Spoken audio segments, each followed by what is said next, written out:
প্ৰাঞ্জল বৰা আমি আপোনাৰ কাষলৈ আহিছো বন্যপ্ৰাণী অভয়াৰণ্যৰ আসলতে ইকোসিস্টেমটো ক্ষতিগ্ৰস্ত কৰিব বুলিও উল্লেখ কৰিছে সাংসদ গৌৰৱ গগৈ আৰু এই কথাটোত প্ৰতিগৰাকী প্ৰকৃতিপ্ৰেমী এতিয়া অসন্তুষ্টি ব্যক্ত কৰিছে মই এই সন্দৰ্ভত আপোনাৰ জৰিয়তে সবিশেষ জানিব বিচাৰিছো স্যাৰ এঞ্জেলা কালিৰ দিনটোত আমি এই গোটেই বাতৰিটো সবিস্তাৰে প্ৰকাশ কৰিছিলো যে জীৱন বন্যপ্ৰাণী অভয়াৰণ্য গাত লাগি থকা দিছৈ ভেলী সংৰক্ষিত বনাঞ্চল এই দিছৈ ভেলী সংৰক্ষিত বনাঞ্চলত বেদান্ত গ্ৰুপে প্ৰাকৃতিক তেল আৰু প্ৰাকৃতিক গেছৰ অন্বেষণ কৰিব তেওঁলোকে খাট খানিব তাত প্ৰাকৃতিক তেল আৰু প্ৰাকৃতিক গেছৰ গোটেই বিষয় তেওঁলোকে চাব ইয়াৰ বাবে বেদান্ত গ্ৰুপে আবেদন কৰিছিল আৰু বেদান্ত গ্ৰুপৰ আবেদন ৰাষ্ট্ৰীয় স্বাৰ্থত আৰু দেশৰ বাবে অসম চৰকাৰে গ্ৰহণ কৰিছে আৰু গ্ৰহণ কৰি তেওঁলোকে তাত এক প্ৰকাৰ সন্মতি প্ৰকাশ কৰি তেওঁলোকে ফৰেষ্ট এডভাইজৰী কমিটি বুলি এখন কমিটি থাকে যিখন কমিটিত বনভূমি যেতিয়া শ্ৰেণী পৰিৱৰ্তন কৰিবলগীয়া হয় অৰ্থাৎ বনাঞ্চলত যদি কোনো কাম কৰিবলগীয়া হয় তেলৰ খাদেই খান্দক বা আন কোনো কামেই কৰক তেতিয়া বনভূমি শ্ৰেণী পৰিৱৰ্তন কৰিবলগীয়া হয় এই বনভূমি যিটো শ্ৰেণী পৰিৱৰ্তন কৰিবলগীয়া হয় এই বনভূমি শ্ৰেণী পৰিৱৰ্তন কৰিবৰ বাবে ইতিমধ্যে আবেদন জনোৱা হৈছে আৰু কালিৰ দিনটোতে আমি কথা প্ৰকাশ কৰিলো অৰ্থাৎ বনভূমি শ্ৰেণী পৰিৱৰ্তন কৰিবলৈ যেতিয়া আবেদন জনোৱা হয় আবেদন জনোৱাৰ অৰ্থটো এইটোৱেই যে ৰাজ্য চৰকাৰ তাত সম্পূৰ্ণৰূপে সন্মতি আছে ইতিমধ্যে এই গোটেই বিষয়টোৰ সন্দৰ্ভত ফৰেষ্ট এডভাইজৰী কমিটিক ৰাজ্য চৰকাৰে তেওঁলোকৰ সন্মতি থকাৰ কথা ইতিমধ্যেই প্ৰকাশ কৰিছে বুলি আমাৰ হাতত তথ্য আহি পৰিছে তেওঁলোকৰ যে এই গোটেই তাত বন্যপ্ৰাণী জীৱন বন্যপ্ৰাণী অভয়াৰণ্যৰ কাষতে গাতে লাগি থকা অৰ্থাৎ জীৱন বন্যপ্ৰাণী অভয়াৰণ্যৰ এটা অংশ দিছৈ ভেলী সংৰক্ষিত বনাঞ্চলত যে তেল আৰু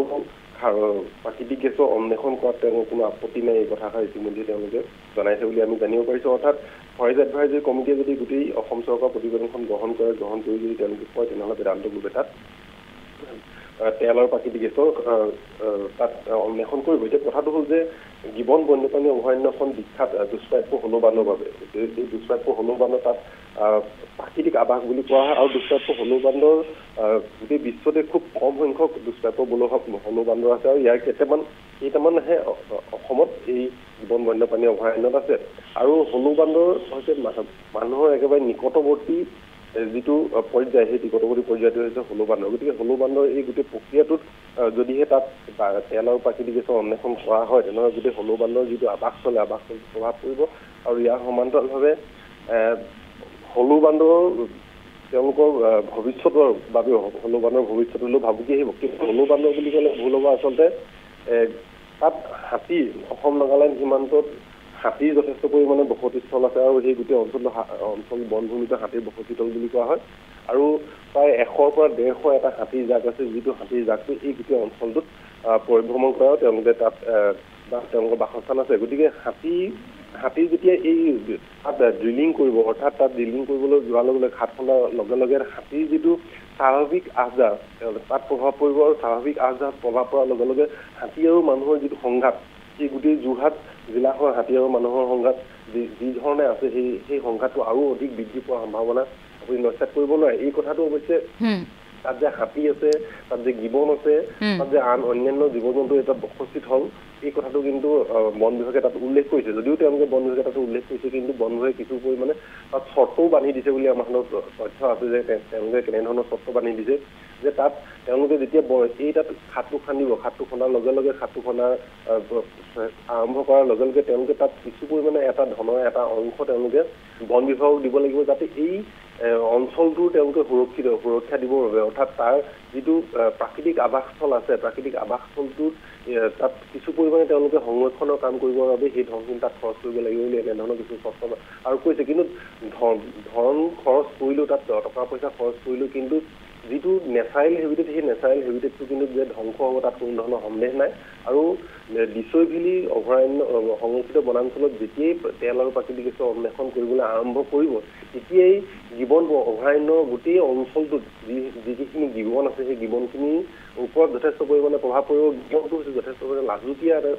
জন্তু গতিকে লাজুকীয়া এটা জন্তুৰ যদি জীৱনত প্ৰভাৱ পৰে আৰু গিবনকেইটাও যদি নাইকিয়া হৈ যায় তেনেহ'লে কিন্তু অসমৰ সম্পদ অসমৰ গৌৰৱ নোহোৱা হ'ব আৰু অসমৰ যিটো পৰিচয় আছে সেই পৰিচয়টো আলোকমন হেৰাই যাব গতিকে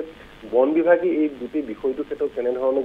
ভূমিকা লয় আৰু ইয়াৰ সমান্তৰালভাৱে যিসকল প্ৰকৃতিপ্ৰেমী আছে প্ৰকৃতিপ্ৰেমীসকলে এই গোটেই বিষয়টোত কেনেধৰণে এতিয়ালৈকে সৰব হ'ব লাগিছিলে তেনেধৰণে সৰব হোৱা নাই ইয়াৰ পূৰ্বে তেওঁলোকে সকলোৱে এটা নিৰ্দিষ্ট দূৰত্বত অৱস্থান কৰি আছে গতিকে প্ৰকৃতিপ্ৰেমীসকলেও দায়িত্ব আছে যে অসমত থকা যিকেইটা গিবন আছে সেই গিবনকেইটাক সুৰক্ষা দিয়াৰ প্ৰয়োজনীয়তা আছে তেওঁলোকে বিশ্বজুৰি সংৰক্ষিত বনাঞ্চলত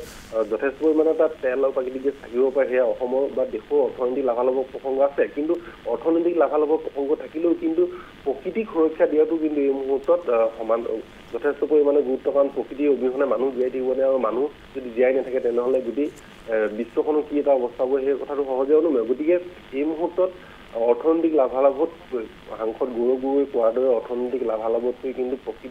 প্ৰকৃতিৰ ওপৰত যথেষ্ট পৰিমাণে গুৰুত্ব দিয়াটো প্ৰয়োজন আৰু হলু বান্দৰকেইটাৰ ওপৰতো গুৰুত্ব দিয়া এই মুহূৰ্তত বন বিভাগৰ প্ৰয়োজন আৰু এই প্ৰয়োজনীয়তাৰ ওপৰত লক্ষ্য ৰাখি এই প্ৰয়োজনীয়তাৰ বাবে লক্ষ্য ৰাখি কিন্তু বন বিভাগে যথেষ্ট পৰিমাণে তাত কাম কৰিবলগীয়া আছে আৰু বেদান্ত গ্ৰুপক তাৰ অল্টাৰনেটিভ কিবা স্থান দিব পাৰি নেকি সেই বিষয়টো কিন্তু তেওঁলোকে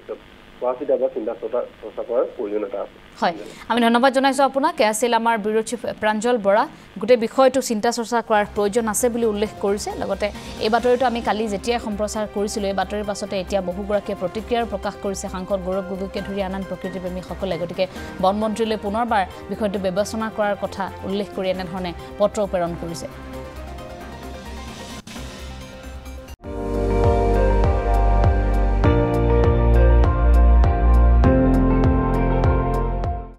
আপুনি চাই আছে ND24 সৰ্বশ্ৰেষ্ঠ নহয় সৰ্বোত্তমৰ দৌৰ